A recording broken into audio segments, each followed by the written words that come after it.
go ahead and have a session.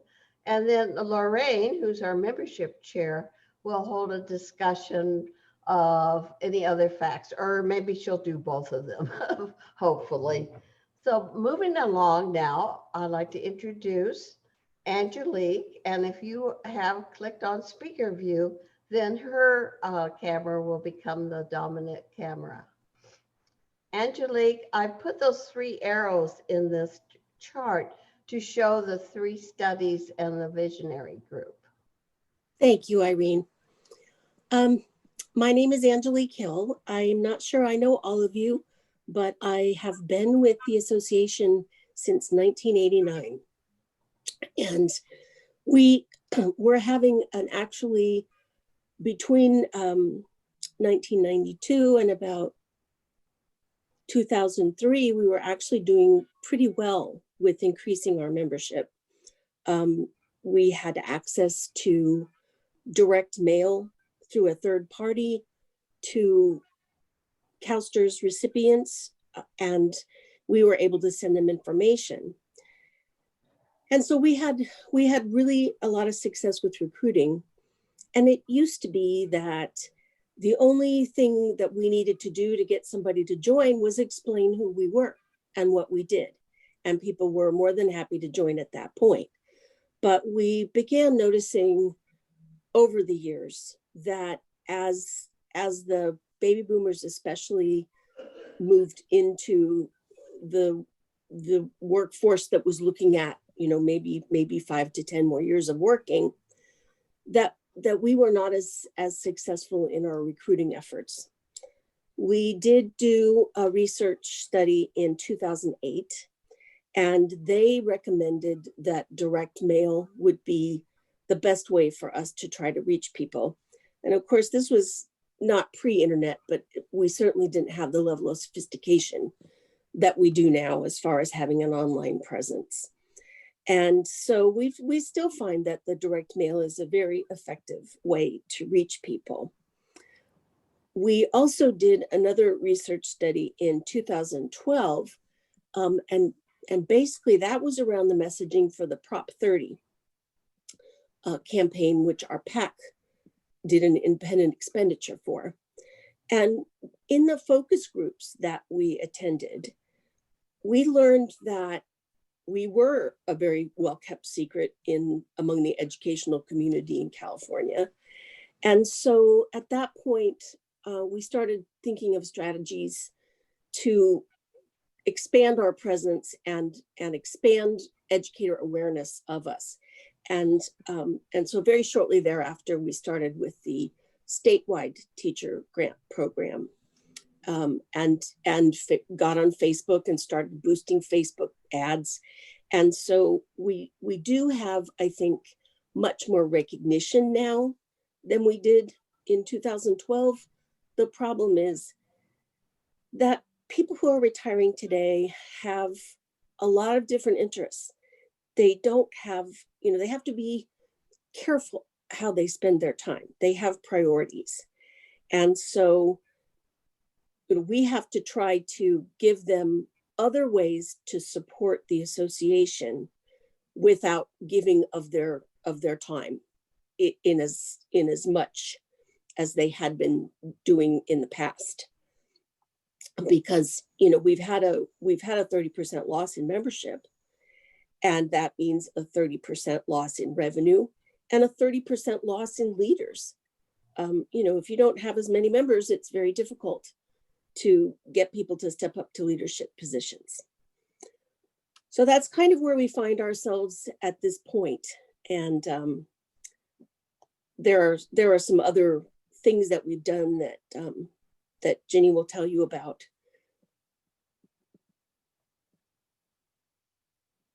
So, Angelique, tell us about, I know we don't have any hard data on our age groups, but on the longevity of our membership continuing past certain ages. Well, CalSTRS often mentions the fact that educators are among the most long-lived group. and that causes them some actuarial difficulties from time to time. And we're thrilled. However, we have about half of our members who have been members for 20 years or more. And so you can see where that bubble of older retirees is going to keep moving, and there are not as many young people to replace them at this point. So, we could be looking at a much more serious decline over the next 5 to 10 years than we've experienced in the last 5 to 10 years, if something doesn't change. Okay, I'm just, my slide changer keeps changing which button I'm going to press. Sorry about that. So tell us about our studies that the board has initialized throughout this time. Sure. So as I said, the first one was in 2008, and a marketing concern took a look at our whole situation, interviewed members, interviewed non-members, and basically came to the conclusion that, like public television, our service was benefiting everyone, whether or not they were supporting our efforts monetarily or through leadership. And because of that, they felt like our best opportunity at that point was to reach people through direct mail marketing. And I also touched a little bit on the focus groups. So that really gave us a lot of insight into how we needed to go forward so that people would be aware of who we are and what we do and why we're important to them. And then when Irene was president, she formed a visionary group, which was comprised of several state level leaders and some division level leaders. And they consulted with a professional marketing person and author. And she had a lot of recommendations for us on how we should go forward and how we needed to recognize the use of technology in these people's lives, and how family was important to them, and also emphasized that we needed to amplify to our members our support of public education, because the people that are hitting retirement age right now are very concerned with doing the right thing and serving the greater good. And so, those were the concepts that we kind of picked up over that 8-10 year period. And it has been my perspective after the thought that if it wasn't for these studies and changes that were made in CalRTA, we would probably almost be down. Our membership numbers would even be of greater loss than they are now. So this is my slide. I said, we've been a good ship since 1929 for retirees, and we need help. And at what point will all of a sudden the ship go down? Because that's how ships do. Stay afloat, and then it becomes overwhelming and there's no return. So next I'd like to introduce to you Jenny Patterson, who was very instrumental in doing research with our members.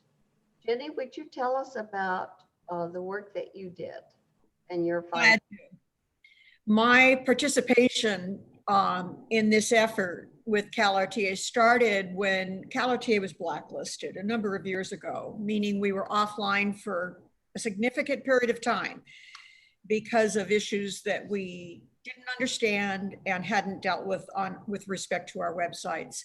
So my first major project with CalRTA was to start with the redesign and rollout of over 80 division websites that would allow us to get past the blacklisting effort.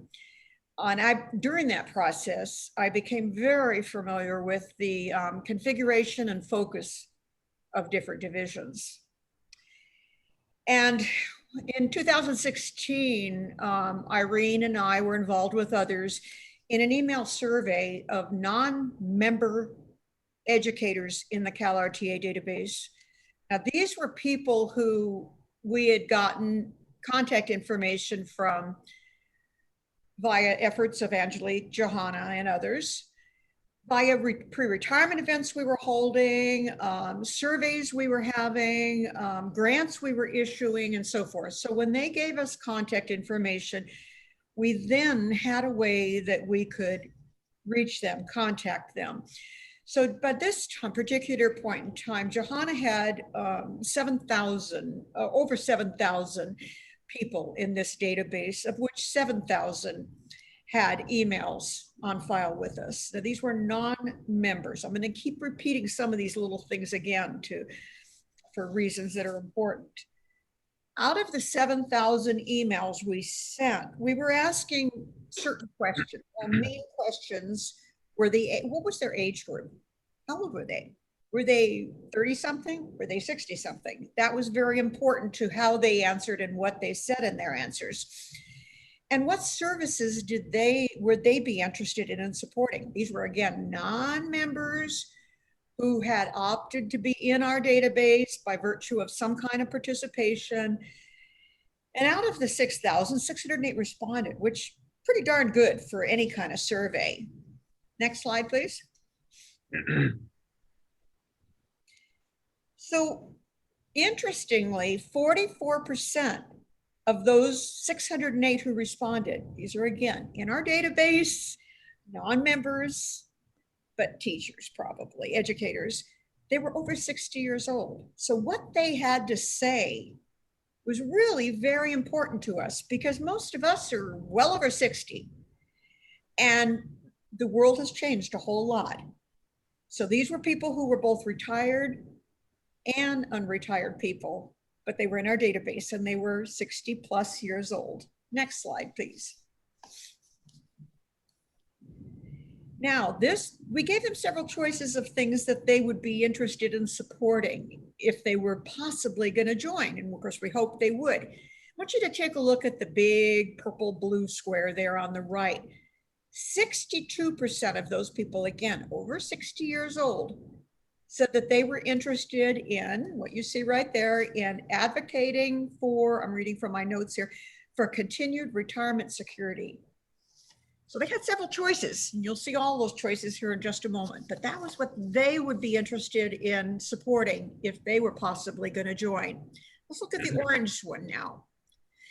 21% said that they were interested in seeking retirement information and association benefits. These are 60-year-old plus members. I know I keep saying that, but that's important to remember because many times I think when we think of younger people, we're thinking of 30-something and not 60-something. We want these 60-something-year-olds. The next largest group were those who were interested in supporting and giving back to public education. And the next was providing social interaction with other retired educators. Notice that's only 5% out of all of those. So we do have a number that are wanting to socialize with other people who are retired and about to retire. Then look at the last number, 4%. We're most interested in attending luncheons and to learn about issues affecting retirees. Now, I remember when we first presented this, first to the board and then to some of the membership, they were like, oh, come on, that's just not true. They want to go to luncheons. We know that because we ask our people who come to luncheons what they want, and they say they want luncheons. Well, of course they do, because that's what they're doing right now. But what about the other 96% who aren't maybe as interested in attending luncheons? So we need to be careful when we're doing surveys that we are not just asking the people that are currently doing a certain thing within our organization, but those who aren't. And why not? And what might we want to consider doing that would make them more interested? Next slide. Now, keeping that survey in mind, those were prospective members who had not joined, who were, half of them were over 60 years old. That same year, a little bit later, we did a second email survey. And because I'm a member of Division 4, it was easy for me to do it right with my own division. Now, I want us to stop and think about it a second. I hear frequently in CalRTA, oh, but people in my division are blah, blah, blah.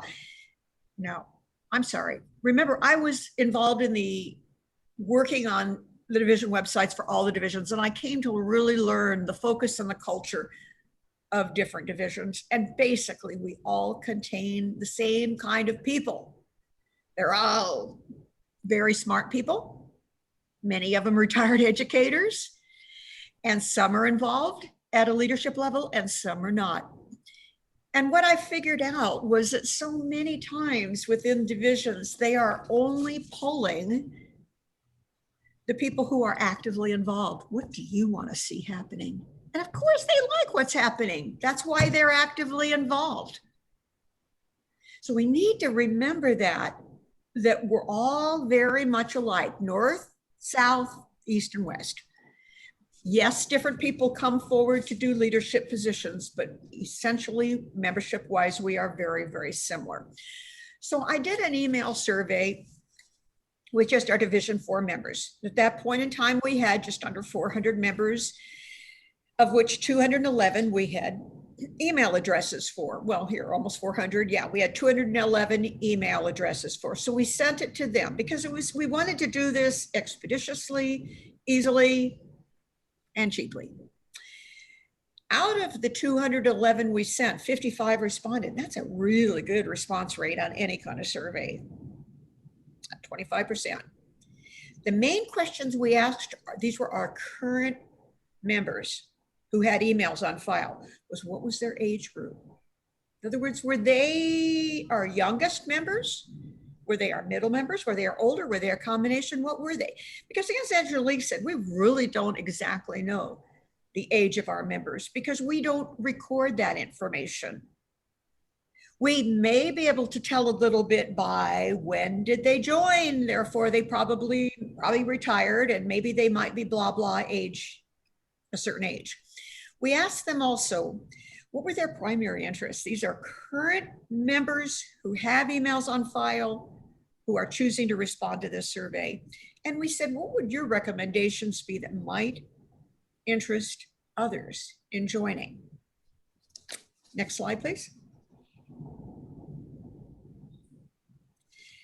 I want you to really pay attention to these numbers. These are really important.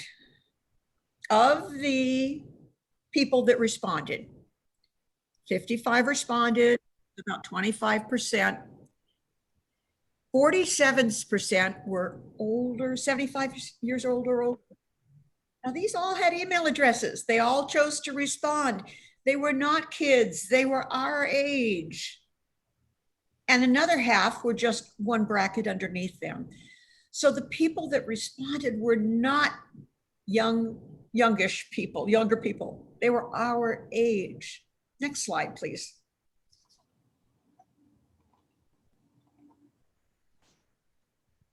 Now, their recommendations that would encourage newer retirees to join in order of their preference.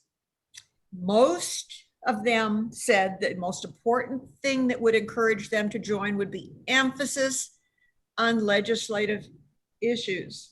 Hello, Susie. Number 2 was to provide useful information to seniors. Hello, Debbie, and others who put articles in contact. Another would be support public education efforts. And take a look at number 4. This was again in order of preference. Our current members felt we could entice more to join us. Number 4 out of 4 was to socialize. That doesn't mean we don't socialize. It just means we need to rethink maybe how we prioritize all the effort that we put forward, not just the money we put toward it, but the efforts we put forward. socialize, but do consider numbers 1, 2, and 3 with a higher emphasis. Next slide, please. So their primary interests, not just what they recommend we propose, but their primary interests.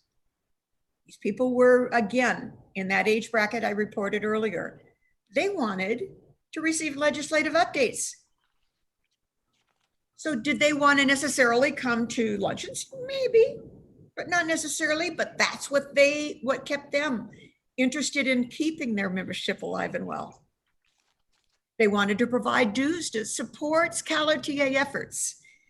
Some of you may have heard me say this before, but I liken it to when I joined the Wildlife Federation, I wasn't joining it because I wanted to buff elephant hoofs. But I wanted to support the efforts of those people who were doing that, no matter what the organization was.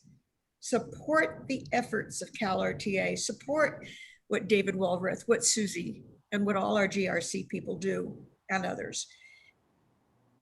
I wanted to serve, their primary interest, number 3, was to serve in a voluntary capacity. Doesn't mean they wanted to be the president or the secretary or another real big leader. They wanted to do some voluntary activity. Number 4, attend events sponsored by CalRTA, and number 5, socialize. Again, these were existing CalRTA members, their order of preference, age brackets that you saw before. Over and out. Thank you. And I would like to mention that as a result of these surveys, that we now have legislative and advocacy updates almost weekly or more. We have moved ahead in many of these aspects, but we are now looking at advocacy membership. Well, some people say, well, I tell people when they join my division, they don't have to come to meetings. They don't have to do anything. You can just support the advocacy work. So there's another group of people to be considered. And so to summarize, CalRTA is in a decline. And just give us coffee, please. There's a king. No, there's one by the top by the coffee farm. So CalRTA is in a decline, about 20% over 10 years. Now it's going to be 30%. Fewer newer retirees are joining, and fewer contacts in local schools. The baby boomers are retiring in the next 10 years. And this was a finding, and already their baby boomers are the retirees. Less interest in current division activity, motivated by causes and usage of technology. So membership is declining. Less than 10% attend events, and there's little focus on the needs of the next generation. So this is, now we're ready to talk about our new advocacy membership, which has been approved by the board, and how it works. And I'd like to welcome our CalRTA GRC Chair, Government Relations Chair, Susie Dixon. Susie, tell us. Thank you, Irene, and thank you everyone for joining us today. One of the first things I do want to impress upon is the CalRTA advocacy member is not to replace a division member. It is to increase our membership. And so what we did about a year and a half ago is David Walrath and I talked about how can we take all these studies that have been done that Irene drove with, in 2016, that Ginny was working on to listen to future and current members. How can we take that information and make it more applicable to bring in new memberships? So we came up with an advocacy member. We used to call it armchair advocacy. You could do it from the ease of your home, like we are today. We're all in our homes on some type of device, communicating with each other. First of all, what we did is we formed a committee, and our committee was David Walrath and Steve Click, who will also be speaking today, Betty Silva, Angelique Hill, and myself. And we worked together to come up with taking that information and how can we make it a membership activity for, as we used to assume, the new younger members, but by looking at that data, it was a lot of our existing members who just wanted to be more involved in advocacy. As you recall, and if you haven't looked at recently, we do have 4 main areas of our platform that are advocacy oriented. The first one being CalSTRS. We all want to make sure that our CalSTRS defined pension plan is fully funded and ready for us to receive after many years of teaching. We have the federal issues, which one of our main ones has been for repeal of the WEP GPO. CalSTRS, oh, I'm sorry, we already said CalSTRS. Affordable health care, healthy aging, we're going to be starting to call it, and public school funding. So to be able to look at legislation that could adversely affect one of those areas, we needed to have more instant communication with our members. And that's where what Irene referred to is we do receive ledge alerts on a regular basis. We have taken a couple week hiatus as you were receiving 3 a week to repeal. The good news I can share today is our sponsor, Rodney Davis, has rewritten a new bill. It was pushed in Monday. We already have 20 co-sponsors, and he's contacting the almost 270 co-sponsors we had before the new Congress was put in last Sunday, and getting all of the members who were reelected to co-sponsor again. So get ready, next week you'll get your first ledge alert for our new bill. The expectations was that you didn't have to attend a local activity. Doesn't mean we don't want you down the road.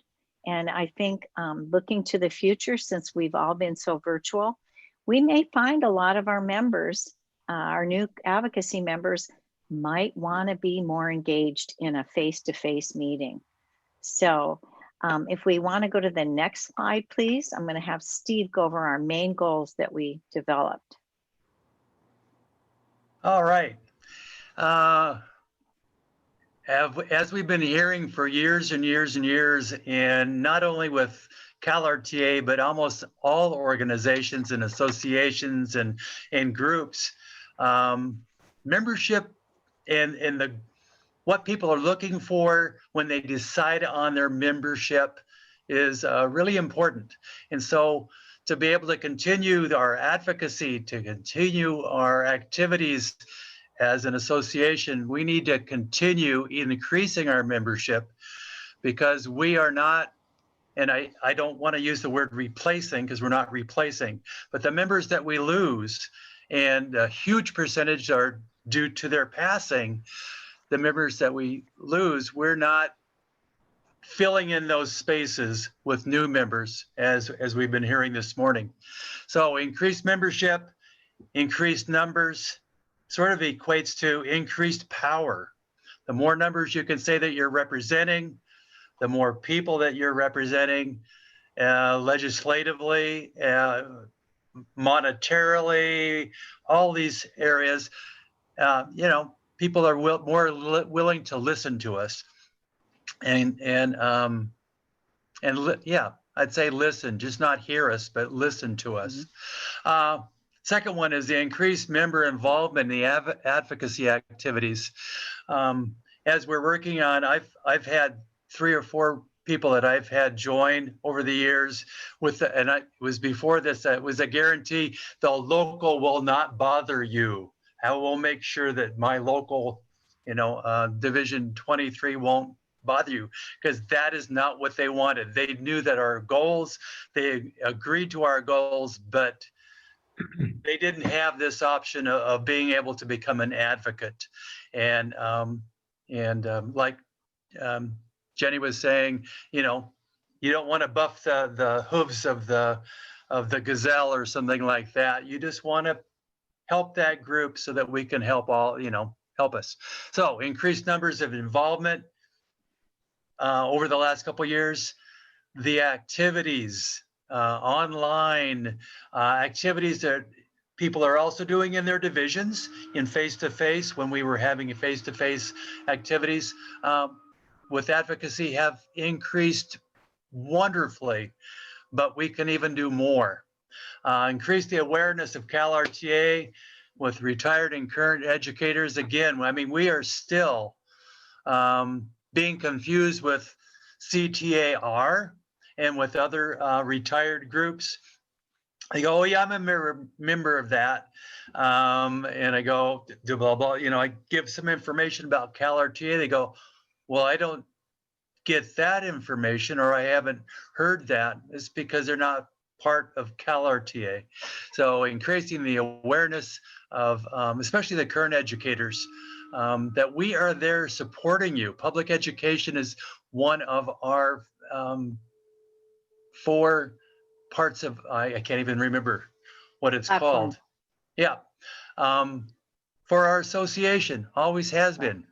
So those things are really important. Next slide. Thank you, Steve. And Steve is again referring to our platform, which is our goal setting of what we're doing. I did have a question, and it goes right into the membership. What's it going to include? The monthly legislative alerts and the call to action emails, they go to any member who we have your email on file. If you are not receiving them, please check your membership page and that the email on file is correct. And if you still aren't receiving them, like I say, next week, get ready, probably on next Tuesday the 12th, you should be receiving your first one. If you're not receiving it, then you can always go to the Advocacy Action section on the website and use one of the archived. But I would encourage you to contact Johanna Hobbs and make sure you receive them. Thanks to Debbie Pate Newberry, and this is where the advocacy membership, I think, has grown so quickly, is it is the easiest way to advocate. When you have your email on file, you receive the alert, you click on the staff member's name, it automatically populates into your email. All you have to do is sign your name. And if you already have your signature on your email in the database, all you got to do is press send. And that's where we know we have been extremely successful. And we've heard from our new members. We have over 233 new advocacy members just in the few months that this has started. It's important for them to feel a part of legislation and just a part of CalRTA. How limited it may sound at this point, it is really one of the main points for them. And like I said, it doesn't mean down the road they can't say, I'd like to get some more information on my division. That always is an open policy. They will have access to the members only section on the CalRTA website. As you notice, the last year we put the advocacy action on the homepage. The reason being, I work with many other retiree groups. We have coalitions. In fact, I have a meeting this afternoon with a group of retired educators. They are using our advocacy materials. I spoke with some other organizations a couple weeks ago as far back in Virginia. They're using our advocacy materials. So the more power and the more information we can get out, the better we are as an organization. And we encourage them to join. When they say, why don't I get legislative alerts? Well, you don't have to be a California retired teacher to join CalRTA. In fact, this is a great way to have your spouse join. My husband is a CalRTA advocacy member. Before this, he was always a standard member. You will get frequent information electronically only. This is cost saving.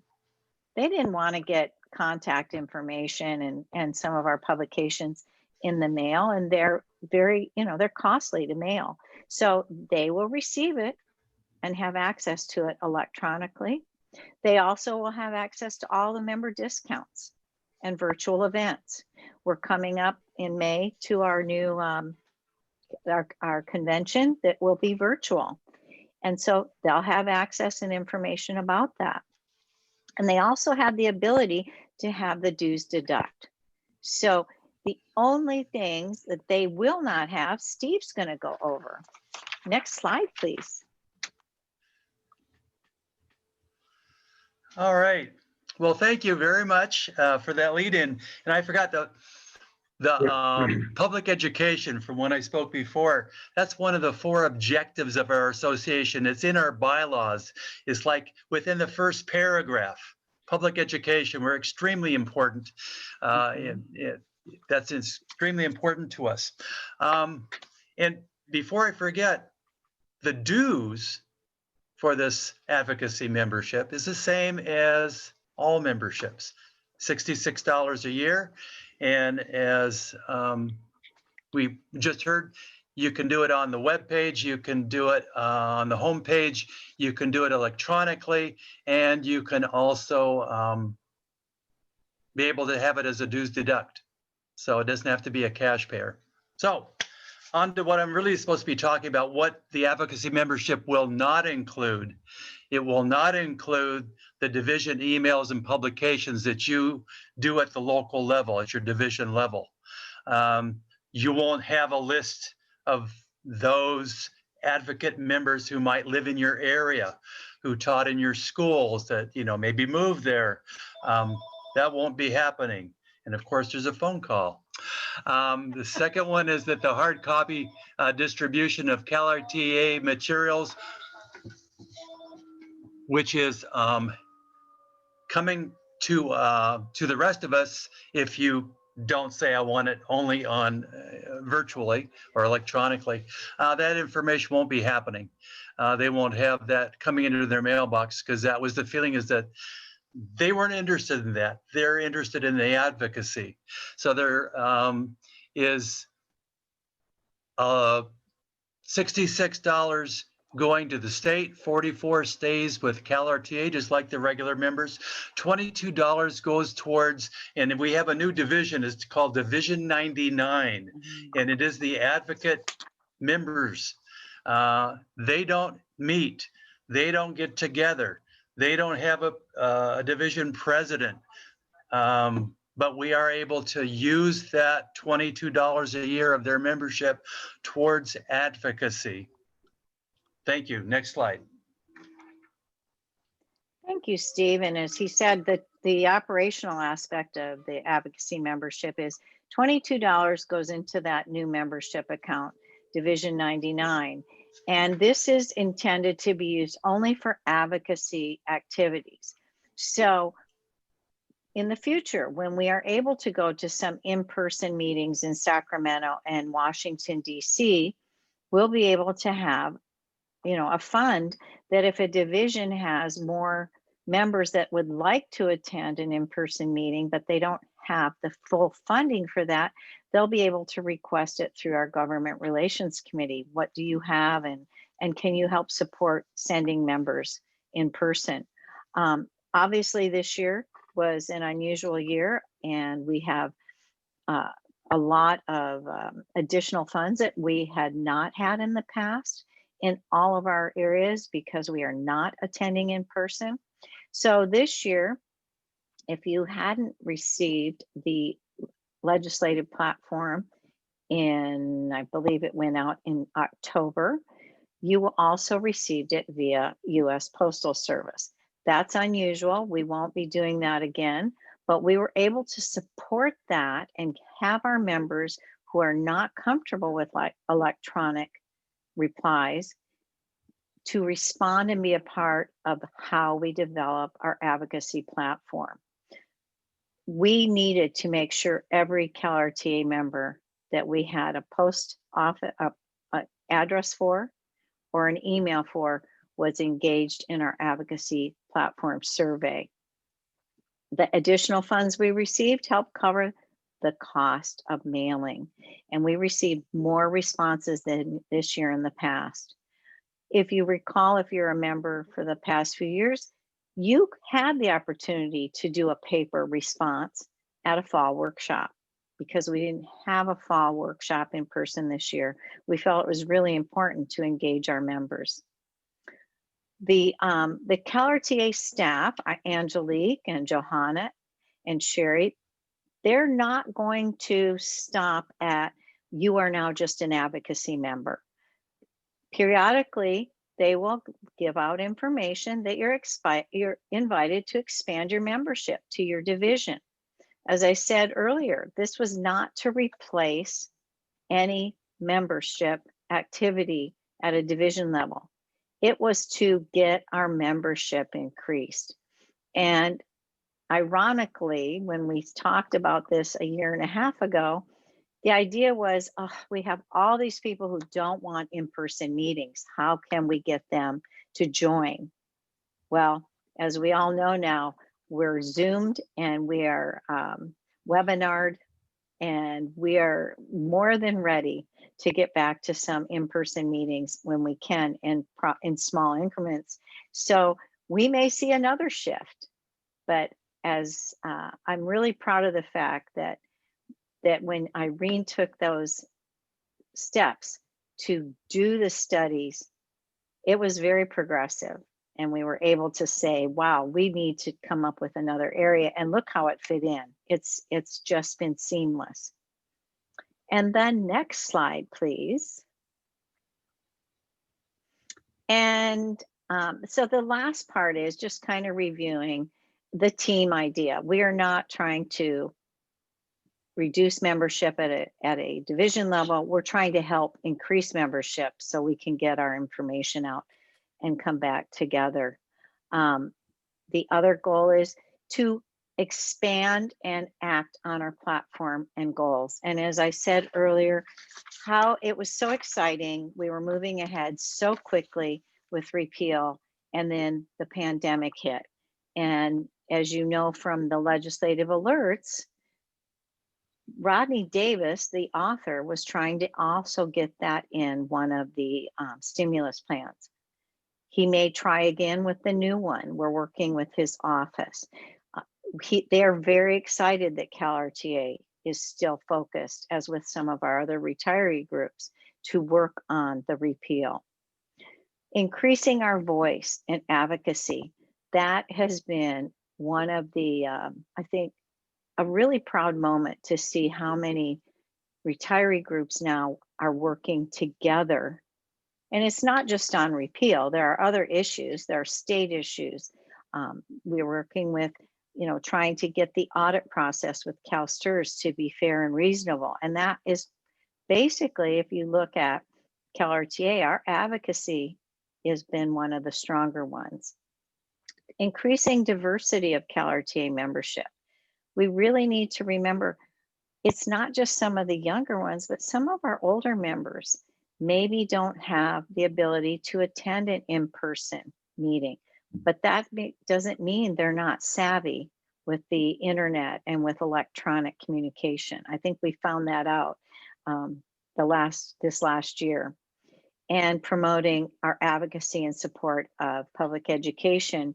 And before this, we were able to go into schools and talk to active teachers about CalRTA. So using this electronic method, I think is going to have to be our method for a while. And the last slide, I believe, are questions. I'd like to say thank you to all the presenters. They have spent a lot of time preparing their thoughts and getting this done. And these are volunteers, and they have really committed well. I think I'll go right to Lorraine. She's the chair of the membership committee. And so we can have a discussion. And I'll stop sharing the slideshow. And Lorraine, would you please, you might like to take a second and determine how you like to view the speakers. Remember, you can have the gallery view in the upper right hand corner. That's the little 9 dots. Or you can go to speaker view. and click on that. So that's your choice as the attendees, how you want to be the speakers. So Lorraine, I have you, so you're full screen on my computer. Would you- I actually went to gallery view. There are a couple of chat questions. Jeff, thank you. His question was just, does Johanna share advocacy members' contact information with each division so we can at least know who they are? Angelique, do you have the answer to that? I do. No, we do not. Okay. And part of that is, I think, because although we can make it known that the division should not contact these people, that message does not always come across. And because this is a rather recent membership category, you know, we've been promising them that they're not going to be contacted, they're not going to be invited to anything, they're not going to be asked to volunteer.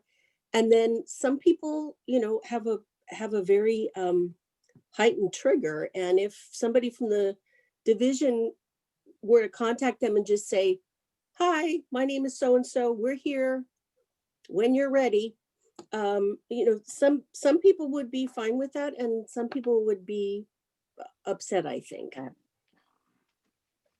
Okay, Jeff, I hope that answers your question. If you have another comment to make, Jeff, just unmute yourself and introduce yourself, okay? And then Mary Dixon also said that I actually feel better about why my division's membership has gone down. One of the things I still need are articles of about 250 words in advocacy memberships activities for seniors. The articles are old that are on the website. Is it possible to get new articles? Angelique. I'll run that past Debbie. Okay, good. I would like to add to this. Sure, And maybe Susie wants to add to this, because I frequently see updated articles on the newsletter. And I'd like to, if you don't mind, share my screen for just a minute. Of course, go ahead. Show our website, and so many people would like to know, how do you get your email addressed in? And a quick way is to go to contact, and there you will get a choice to send an email and the subject line and so forth to Johanna, or better yet, you log in and you put your member number and last name in. And on this page is a My CalRTA, same as My CalSTRS. This is where your profile is. And so this is my profile, my name, Irene, where I live, and then how I want my settings for email. So the change of profile information, subscriptions, and expenses are available there. So maybe that will help people find ways, because people are always asking, how do I get on this email list? Okay, Mary has a question. When we are recruiting members for our division, do we simultaneously recruit for advocacy membership? I would say no. I think the advocacy membership would be if you know of somebody who's just retired, or somebody like your spouse or partner or child that wants to be a part of CalRTA, and that you happen to have a conversation with them, that would be when you're recruiting for advocacy. Does anybody disagree with that? Irene? I think that's a great suggestion, Lorraine. And I also think one of the ideas has been, like I said, for your spouse. Some of our members actually gift CalRTA membership to their children. I know I have all educators in my family, so it's like, if you don't want to have to take care of mom when when I'm older, You should be a member. So the advocacy member is very non-threatening for people who are, just, they're either active teachers or they're non-educators.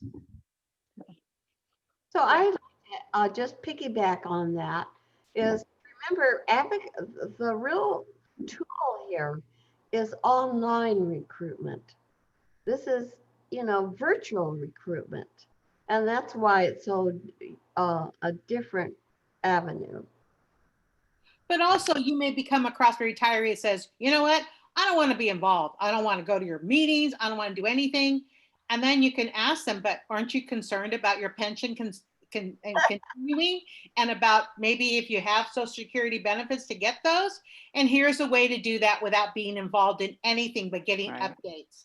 So that's when that would come into the conversation. When those grumpy old people, oh wait, sorry. When those people who just want to, know about something but don't want to be involved. Okay, so we have another one. Judy says, please expand on how the $22 and $44 is being spent. Susie, you want to do that? Yes. For example, this year, like I said, we're fortunate. We actually have the 233 members. The cost of mailing the platform survey, which is unprecedented, we haven't done that in the past, was almost the cost of all of our new members on the advocacy side. It was about $4,200.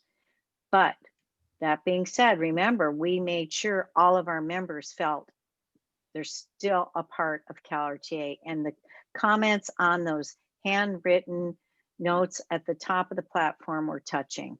That they said, thank you for remembering me, because this has been a difficult time, continues to be. In the future, now the continuing money, it is now in a different account. As I had said earlier, it's going to be for advocacy activities only. So when we get into returning to in-person meetings in Sacramento and Washington, D.C., we will be a support system for divisions. In the past, we had some divisions could not afford to send one person to D.C. Now they'll be able to come to government relations and say, I've got 2 people, they're dynamite, I want them to be able to attend. Do you have additional funds if we put this much in? So it is going to be moving forward for advocacy for Sacramento and for DC in-person activities. Thank you.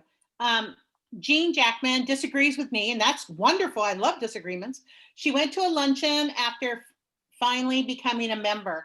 It wasn't interesting to me. I am most concerned about WEP GPO problems. So Jean, you could be an advocacy member instead of a regular division member if you choose to. Mm-hmm. So, that's entirely up to you, whether or not you want to hear news about what your division is doing.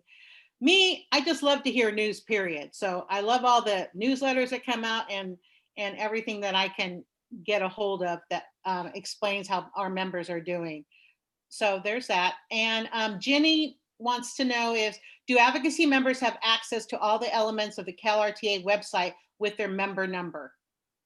Yes. Okay, perfect. And what are at least 3, and Evie wants to know, what are at least 3 advocacy activities that have proven to be successful? That would be Susie. Okay, well, just the past year, if you're on the alert list, if you remember, we had a situation with one of our elected officials, Klein, in California. He was proposing legislation to have districts be mandated to offer, other than CalSTRS, a defined benefit plan, but more of a 401k to new employees.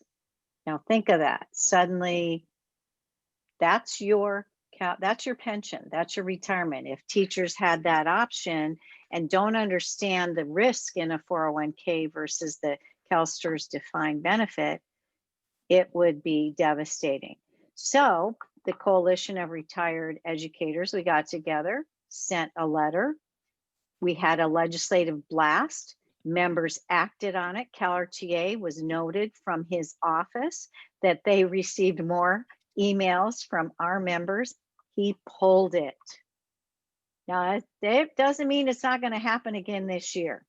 That's number one with the legislative alerts. Number two is all of the alerts we were doing to the out-of-state non-co-sponsors.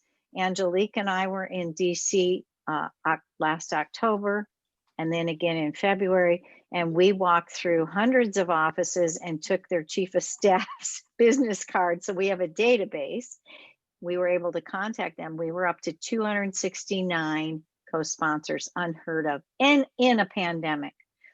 Rodney Davis, the sponsor of the bill, his chief of staff and I communicate, and he said, again, CalRTA has always been the conversation that comes up. They get emails from members, because it affects all states. So last February, we actually gave Rodney Davis, Representative Davis, an award from CalRTA, and it was on the website. So talk about someone who loves us in our ledge alerts. And then again, other advocacy things that are going to be coming up, like with CalSTRS, we didn't send out an alert because if it had been presented legislative wise, but it's been pulled about the audit process, you will receive things in that area. There's going to be state issues this year. Last year, it had to be pandemic driven. This year, we'll probably ease back into all other legislative areas. So Lorraine, I have received some questions that just came to me. And one is from Janice. And if she could unmute and clarify, she's got a couple of questions. Okay. Can we just advocate for members? And I'm not sure the meaning of that question. And she's also said, how many of the 7,000 referred to earlier have become advocacy members? And I think we have an answer for that.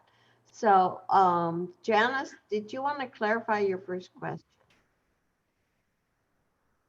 So Janice, if you hold down your space bar, you will unmute. By the way, our time is almost up because it's been an hour. So any other questions that are not answered, but put them in the chat and you can stay and we can talk it over, but we don't want to hold everyone up too long. So Janice, are you available to talk? Yes, I just had the one question. It was, can we advocate just for members only? Because it was mentioned a few times that several people, let's see, I'm trying to remember, weren't members, but were getting the benefit of our advocacy. And not just for these advocacy members, but all CalRTA members are putting in to advocate for us, but other people are benefiting from it who aren't members. So in other words, can we say if you become a member, you will get this benefit, but until then you don't? I'm just thinking off the top of my head about this. I don't know if it even makes sense, but I just wondered about that because it was brought up a couple times. All these people are benefiting from our work and money. If I could answer that, actually, we benefit when more groups advocate on the issues. These are the same issue. It's not a state issue. On the forefront, on the ledge alerts, those are going to be the federal issues that affect all the other retirees in states. And yes, I push it all the time when I talk about the ease of a populated ledge alert, boom, sign your name, boom, sign your name. That's it, send. Then how do I do that? Well, you can join as a CalRTA member. You don't have to be from California. And we actually have quite a few California community college members who joined, and a couple of, not a lot, but a few from out of state who go in and are looking at our advocacy membership. And I don't know if they've joined, but 233, I would assume some have, because they want those populated ledge alerts. And that's Debbie Pate Newberry. She's a magician, I swear. All right, Steve, would you like to make any remarks here at the end? I have a feeling that Janice may have been talking about benefits of being a member versus what Susie's talking about is benefits of the WEP, GPO, those kinds of benefits. So the member benefits go to members. So the Seas Candy, the insurance, things that we get about insurance, those are for members. And those wouldn't be going, unless I'm wrong, Angelique, those wouldn't be going to non-members.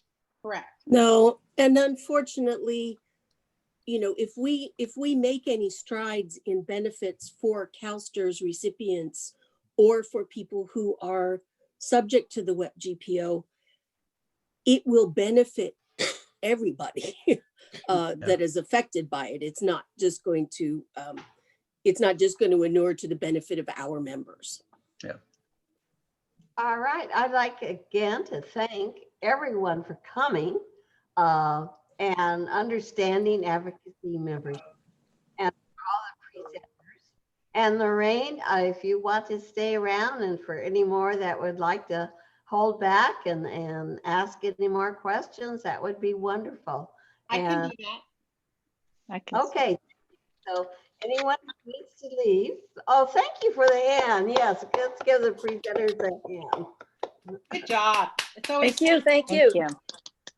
All right. So I don't know how to sign out. need to leave. It was a pleasure having you, and Lorraine will continue with the questions. if I know the answer.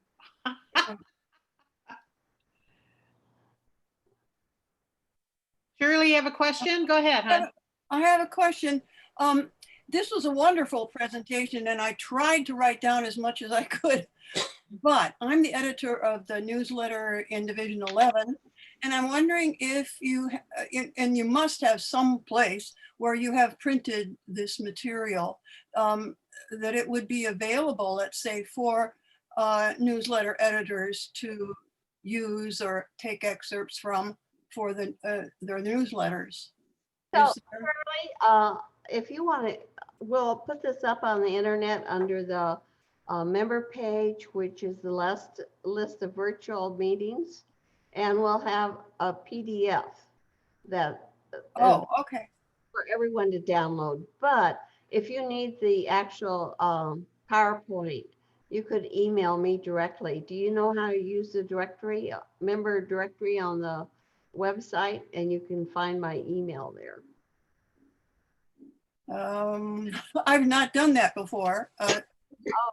And so can I, it just take me a second here to show you how to do that, because this is a tool that's so beneficial that a lot of our members don't use. All right, so I'm on the home page. Okay. And then I'm already logged in, so I can go to the member page directly. And if you click on member page, the directory, here's my CalRTA recruitment tools right here, leadership directory. Ah, okay. And all you have to do is type in my first name and all the Irenes that are on the leadership list will pop up. We have Irene Collins and me, Irene Wetzel. So, Or you can do the last name too.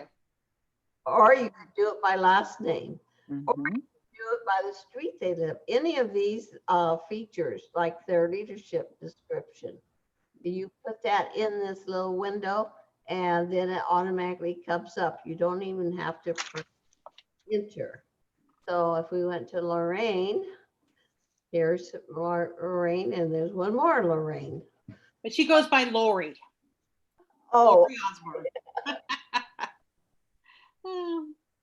Okay, that's great.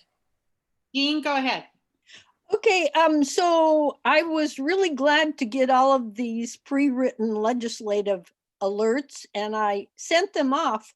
But when I sent them off, they didn't say dear and the legislator's name. So I would then put that in rather than just send it to the staff member. Right. And was that right to do? Yes. You can do that. There's no way that we could take the elected official's name and put it into each body. We have the chief of staff or we have their government relations person, and they receive it. If you tried to send it directly to the elected official, you'd have to go through their website and your zip code, and you're not going to be a constituent, so it's not going to go through. That's why Okay. we So we it's came okay up. for me to say dear. Absolutely. legislator. And it's even better if you want to take the time to add a personal story and say, I'm personally affected. We know members who've lost their homes. We know members once their spouse dies and they are unable to get that Social Security death benefit. It's devastating. And so personal stories are always good, but we wanted to make it easy to just click. Mary Dixon has been trying to answer your question. Yeah, I know. Go ahead, Mary. Microphone, Mary. Microphone. Sorry. Yeah. Okay, so actually, I guess this goes to Susie. That's exciting about Rodney Davis. Is there any chance that we can get a short, as I say, 250-word newsletter article on that? Because my legislative person doesn't always write things up. Right. Maybe. It's funny you're saying that. My contact article for this month is about, part of it will be about Rodney's bill and part of it will also be about the upcoming advocacy days in March. But for connections, it's always a short 250. So if you want to just copy and paste the e-connections, you get that one out. It usually comes out about the 15th. That will be all about Rodney Davis. Have them copy, paste, put it in. And that's great, because the advocacy day is the other thing that I was thinking about. Right. That we need. That's going to be in contact. That's a bigger article I get. So, okay. Yeah. What I'm learning, because I'm a newsletter editor also, is that there are some of our members, they only read the newsletters. They don't read, this, or they don't get the emails. So you can use that material and they'll be like new material. And you're like, what do you mean? This was just sent to the whole. Well, and that's why I asked the question earlier about newsletter articles, because again, I'm not only president, but I'm also the newsletter person. And I feel like every time I'm digging for articles. And so just one or two from the state that we could all have, rather than us individually writing them, would be useful. And so many of the articles that I've seen are a lot more than 250. And I think 250 is kind of the cutoff. Thank you. All right. Any other questions? Go ahead, Jean. And then Jenny. Is there any person I could talk to who understands WEP and GPO? I mean, my personal situation, I get no Social Security. I don't get my husband's Social Security. And I get staggeringly different nothing, and then money. And then all of a sudden they tell me I owe $7,000. And I went to so many meetings. I went to Garamendi's office and the staff person there was crying, talking to, I mean, is there anyone who really has a handle and can understand what's happening that I could talk to? I don't know where to go. Are you referring to not just losing the GPR? Were you referring to the WEP? Are you getting Social Security? Okay. Well, that is, and you can always email me and David Walrath and we could go over it. As far as a legal expert, we've been looking for one. There were a couple a few years ago who were very proficient in the WEP. I'm affected by both also, or I will be. And so one of the things is you really need to be careful and talk to, and it's difficult with Social Security people because they give you different, they don't know, but you really need to find out because you don't want to overpay and or have overpayment because they'll come after you faster than, and as you see. So email myself and David and we can try and find you someone. But I know personally when I went to Social Security office, they are more confused than anyone on the web GPO. Thank you. And Ginny? One person was asking a couple questions ago about getting short bits of information that are credible for their newsletter.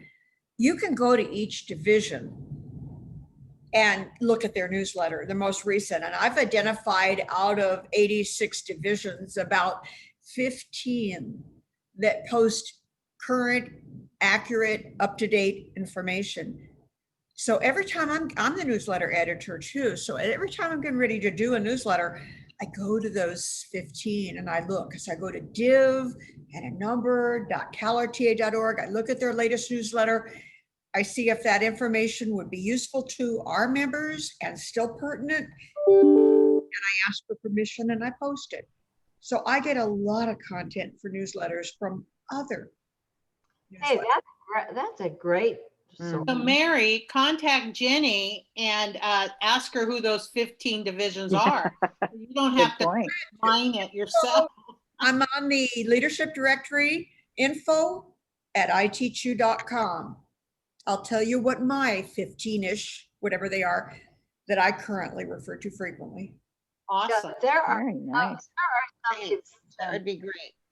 I can say from experience, there are some division people, GRC people, who write incredible articles. Mhm. So that's a great source. Thank you, Jenny. Any other questions? Well, Thank I just you. sent you a chat question. Okay. I'm kind of wondering, we really didn't have a membership person until right now we finally do.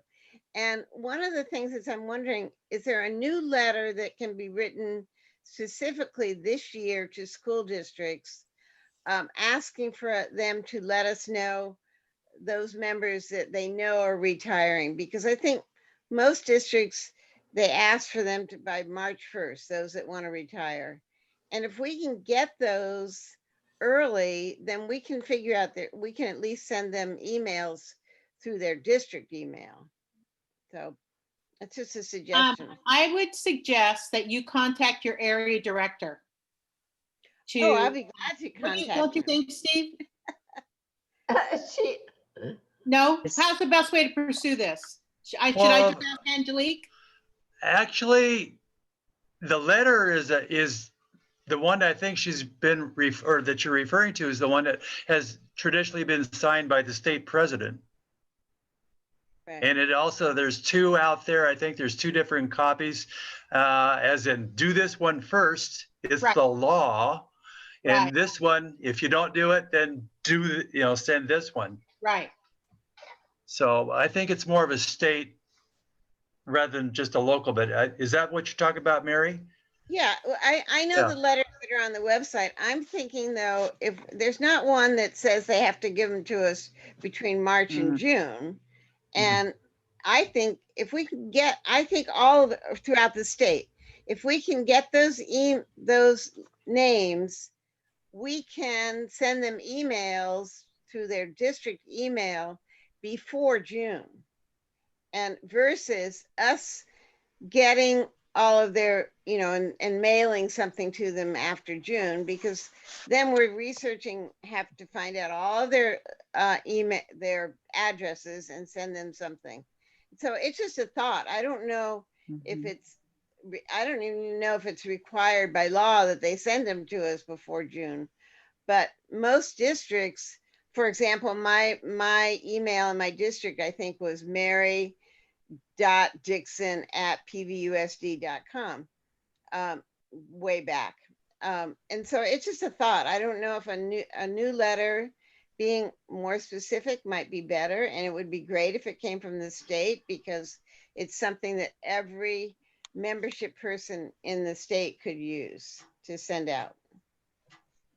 So I know, Lorraine, yeah. So what's the best way to do this? Lorraine, I'd say that's something that the MRRC could look into and then Okay. get the guidance from Sacramento. Okay, sounds Yeah. good. I will do that, Mary. And then when it's done, let all of us, all the course. presidents Yes, know. Yeah. Yeah. That would be great. Thank you. Okay. I will pursue that. Can I Yeah, add send it something to to me. that, Lorraine? Of course. One of the newest methods, though, I will give you a heads up, is a lot of the districts, you are blocked from using their emails. You have to go through the student portal for security reasons. So you're not going to be able to just do Dixon at Capital USD anymore.